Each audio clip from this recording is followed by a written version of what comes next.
de regreso con En Contacto. Vamos con las informaciones. El tema de las 3 causales y la despenalización del aborto continúa generando una seria discusión en República Dominicana a propósito de la propuesta de mantener la penalización del aborto en el Código Penal y tratar de sacar las 3 causales, por contraposición a lo que muchos proponen de sencillamente sacar el tema completo del Código Penal. Viviana Hinoa nos cuenta a continuación lo que está sucediendo y cómo esto está implicando nuevos retrasos en la aprobación del Código Penal. Desde el jueves 11 de marzo, mujeres que piden la despenalización del aborto en sus 3 causales siguen acampando frente al Palacio Nacional. Estas activistas aseguran continuarán en pie de lucha hasta que las mujeres puedan decidir sobre su cuerpo cuando el embarazo sea producto de una violación o incesto, cuando el feto tiene deformaciones que lo hacen inviable fuera del útero materno y cuando peligra la vida de la madre. Nosotras estamos confiadas de que los legisladores van a aceptar este llamado, de que el presidente de la República va a aceptar este llamado. Se comprometieron en su plan de campaña. El Estado, ¿verdad?, responda a las mujeres y a las niñas dominicanas y se comprometa a que el Código Penal que se vaya a aprobar en el Congreso, pues entonces incluya estas 3 causales. República Dominicana es uno de los 6 países en el mundo donde la interrupción del embarazo en cualquier circunstancia es castigado en el Código Penal, con penas de hasta 2 años para las mujeres y niñas que induzcan el aborto y hasta 20 años de prisión para los profesionales de la salud que los practiquen. Las clases más pobres del país somos las que más sufrimos. Por la siguiente razón, de que los ricos, cuando su hija tiene un embarazo no deseado, la montan en un avión y se la llevan para allá para darle un aborto. Por más de 2 décadas se ha discutido la inclusión en el Código Penal de las 3 causales para la interrupción del embarazo. Sin embargo, la lucha por la decisión de las mujeres continúa enfrentando a los pro vida. Es por eso que el arzobispo metropolitano de Santo Domingo, Monseñor Francisco Osoria, reiteró que la Iglesia Católica mantiene firme su posición en defensa de la vida y en contra del aborto en todas sus causales. Si se aprueban las causales, se legitima, entonces estamos aprobando la pena de muerte. La Iglesia Católica ha convocado a todos sus feligreses a una marcha contra el aborto que se realizará el próximo sábado 27 de marzo desde el Estadio Quisqueya hacia el Congreso Nacional. Para En Contacto, Viviana Hinoa. Muchísimas gracias a Viviana Hinoa, y continuando con el tema y a propósito de la marcha caravana que está convocando la Iglesia, decirle que esto está dividiendo a la sociedad y a los diferentes sectores del país, porque el torito Héctor Acosta, artista muy popular, pero además senador por Monseñor Noé, pidió a la Iglesia a no incentivar la violencia cuando convoca a esas marchas, lo que trajo como consecuencia una controversia con el obispo de la diócesis de Higüey, Jesús Castro Marte, quien le dice que la Iglesia no promueve violencia, sino que protege vida. Anabel de la Rosa, nos tienes más en Una Historia. El senador de la provincia, Monseñor Noel Héctor Acosta El Torito, pidió disculpas a todas las iglesias del país por instarle a concentrarse en llevar la palabra de Dios a los templos y no incentivar, según él, la violencia convocando a marchas. Esto a raíz de expresarse públicamente que apoya la despenalización del aborto con las 3 causales y que las iglesias convocaran a una marcha en contra de esto. De nuevo pido perdón por no haber actuado de la manera correcta, y al mismo Senado creo que he faltado también a la ética al emitir juicio antes de. Las declaraciones de Acosta provocaron la reacción del obispo de la diócesis de Higüey, Jesús Castro Marte, quien le respondió que la iglesia no promueve la violencia, sino que protege la vida.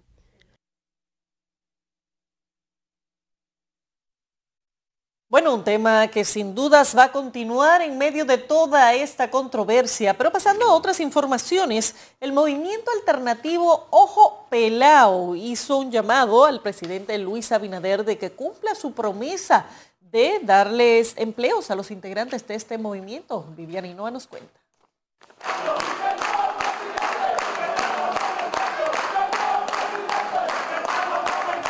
Con estas consignas, dirigentes del movimiento alternativo Ojo Pelao exigieron ser tomados en cuenta por los ministros y directores del gobierno. Exigen empleos para los más de 1.500 integrantes del gremio. Ya que han pasado 7 meses del gobierno del presidente Luis Abinader y nosotros, los dirigentes y simpatizantes del movimiento, no hemos sido tomados en cuenta. Indicaron que fueron muchos los dirigentes del Partido Revolucionario Moderno que hoy día son funcionarios quienes desfilaron por los locales para que les apoyaran la candidatura del presidente de la República. Para lograr el triunfo del hoy presidente Luis Rodolfo Abinader Corona fue extraordinario, ya que nos metíamos por los callejones, callejuelos, a buscar a la gente para llevarlo a votar. Faustino Bretón, vocero del movimiento, advirtió que, de no tener respuesta por parte de las autoridades, se verán en la obligación de realizar movilizaciones hasta que sus reclamos sean tomados en cuenta. Para En Contacto, Viviana Hinoa. Muchísimas gracias y cambiamos de tema, nos vamos al sector salud porque la verdad es que en el informe del día de hoy presentado por Salud Pública vi que la positividad que se veía en enero y en febrero en 31 puntos y tanto ha bajado a 10.18. Se ha ido reduciendo también el número de camas de UCI y del uso de ventiladores. Tenemos más en un boletín, en una historia con Rosa Galán. El Ministerio de Salud Pública reportó este domingo otras 3 muertes por coronavirus y 474 nuevos casos, de acuerdo al boletín epidemiológico número 367. Ninguna de las muertes corresponde a las últimas 24 horas, en tanto que los casos acumulados suman 249.463, de los que 40.494 son casos activos. Las defunciones acumuladas son 3.272. Para En Contacto, Rosa Galán. Y siguiendo con este mismo tema, las autoridades anunciaron que este miércoles 24 de marzo inician las vacunaciones en segunda dosis para aquellos que ya recibieron la primera dosis de su vacuna. Vamos a ver los detalles a continuación con Viviana Hinoa. El nuevo cargamento de 1.050.000 dosis de vacunas que llegaron de China de la empresa Sinovac permitirá al país aplicar la segunda dosis a unas 700.000 personas que ya recibieron la primera.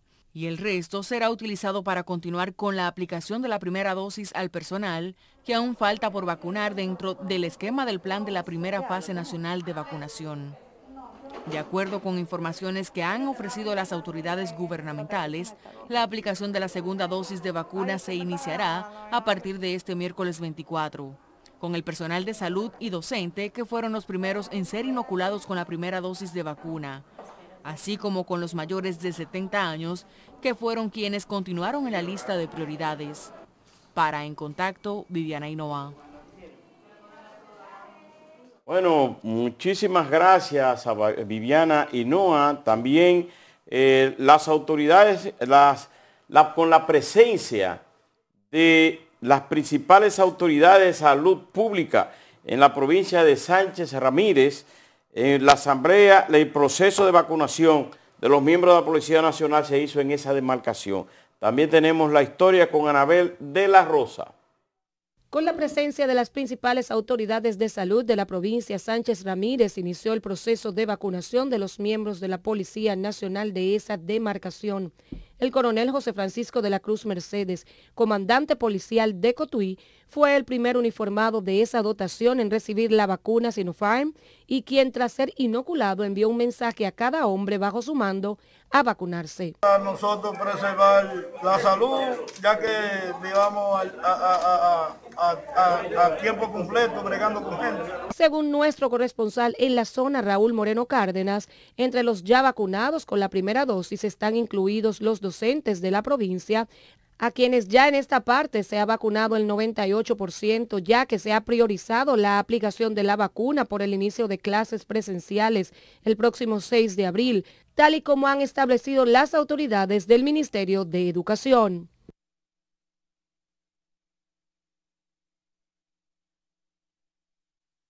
Bueno, muchísimas gracias a Anabel de la Rosa con la historia, pero en el día de hoy, 21 de marzo, tal como lo dijimos al inicio de este programa, se celebra el Día Mundial del Síndrome de Down, asignado por la Asamblea General de las Naciones Unidas en diciembre del 2011. Nosotros aquí apoyamos este tipo de acciones, las actividades que se hacían anteriormente. Este año, quizá por la pandemia, no se pudo realizar, pero tenemos una historia con Raxiel Félix. El encuentro fue realizado en un centro comercial donde 9 jóvenes y adultos con diferentes condiciones como síndrome de Down, autismo, parálisis cerebral, hablaron sobre sus capacidades y sus habilidades a través de sus interpretaciones musicales. Hoy celebramos el Día Mundial del Síndrome de Down, un día como para recordar que todas las personas tenemos los mismos derechos y oportunidades.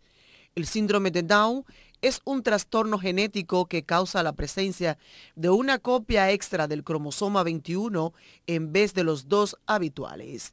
La consecuencia es un grado variable de discapacidad cognitiva y unos rasgos físicos peculiares y reconocibles. De ese número viene la elección del Día Mundial de Síndrome de Down.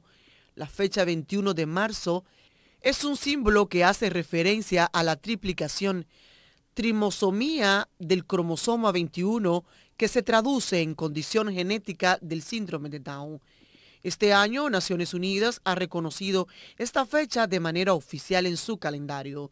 Se trata de la causa más frecuente de discapacidad cognitiva, psíquica cognitiva, y debe su nombre a John Langdon Haydon Down, que fue el primero en descubrir esta alteración genética en 1866. Siguen sin conocerse con exactitud las causas que provocan el exceso cromosómico, aunque se relaciona estadísticamente con madres de más de 35 años. Para En Contacto, Francis Zavala. Señores, pausamos nuevamente aquí en Contacto, pero no se muevan, enseguida regresamos con más informaciones.